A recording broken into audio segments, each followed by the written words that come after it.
Oui, mes chers compatriotes, bonjour, bonsoir.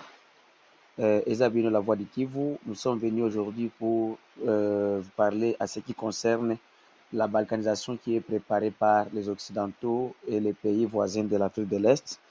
La majorité de nous, les Congolais, nous pensons que ces gens-là, ils ont oublié le processus de la balkanisation ou bien ils ont échoué. Non.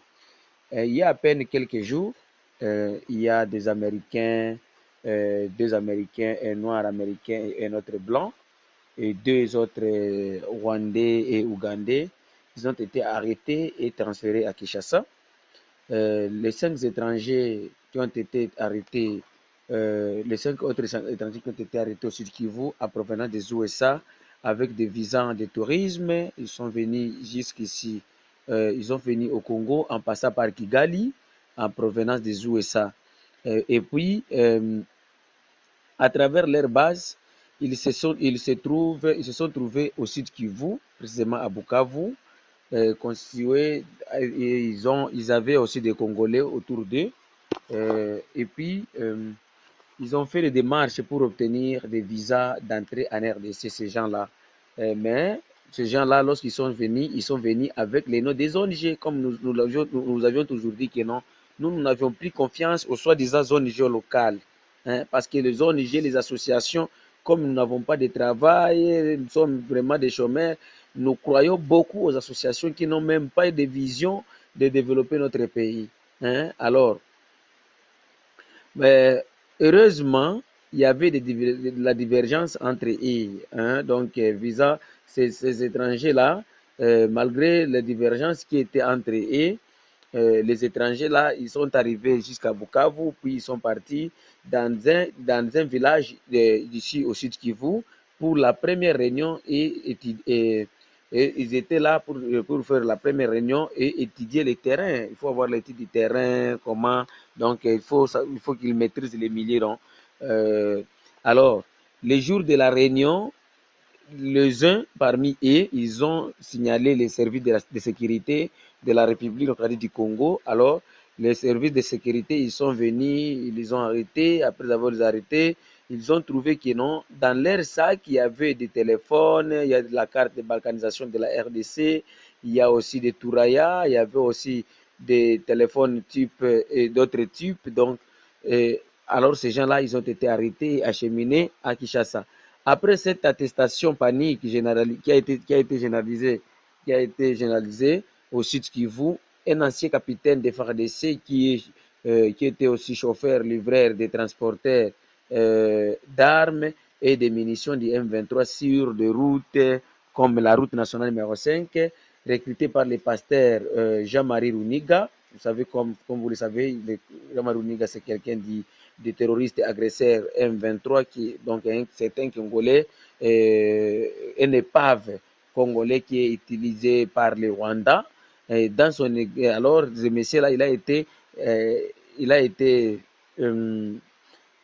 recruté par Jean-Marie Runiga.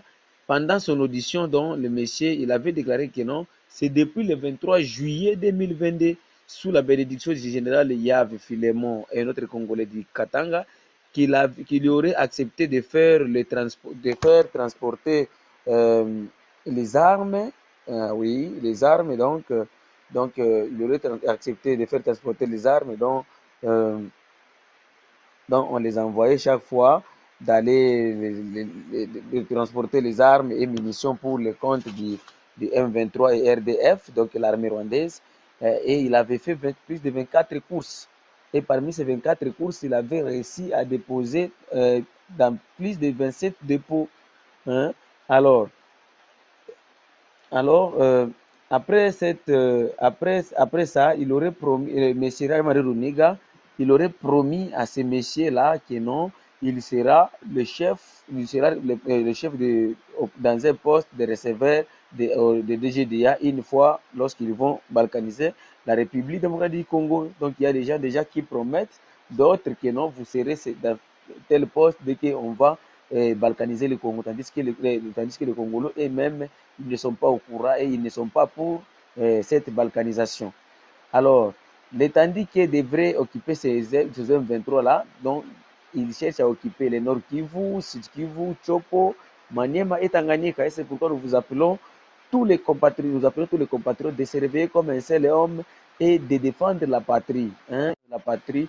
Et aussi, nous devons savoir que ces 24 courses qu'il aurait effectuées pour transporter des armes et munitions, Goma, il les a fait à partir de Goma, Petite Barrière, Kichanga, donc Goma, Petite Barrière, jusqu'à Kichanga, Goma, Bunagana, Kigali, Idjwi, Kampala, Mambasa, Kampala, Minembwe, Kampala, Walikale. Donc, il avait aussi des grands véhicules. Donc, on pensait que non, c'était des véhicules de transport. Alors, ces véhicules-là appartenaient à un grand acheteur aussi de coltan d'ici aussi de Kivu. Hein, et le monsieur, il avait acheté, il avait pris, on avait donné au propriétaire cette voiture auprès de la Monisco de Kavumu. Alors, nous aimerions aussi vous dire que non, nous devons vraiment être vigilants. Nous devons vraiment être vigilants de penser comment on peut libérer notre pays, mes chers compatriotes, parce que sinon, les pays, on va regretter. Sinon, on va regretter parce que ces gens ici, que nous sommes en train de négliger, et ils se préparent. Donc, il y a un plan que tout Congolais doit se réveiller. Hein. Nous devons dire tous non à la balkanisation parce que ces pays nous appartiennent. Hein, et puis, ces pays, je l'ai toujours dit que non, ces pays, nous sommes parmi les membres de l'Union, de la communauté internationale, mais nous ne sommes pas un pays de la communauté internationale. Prenons-nous en charge, les jeunes.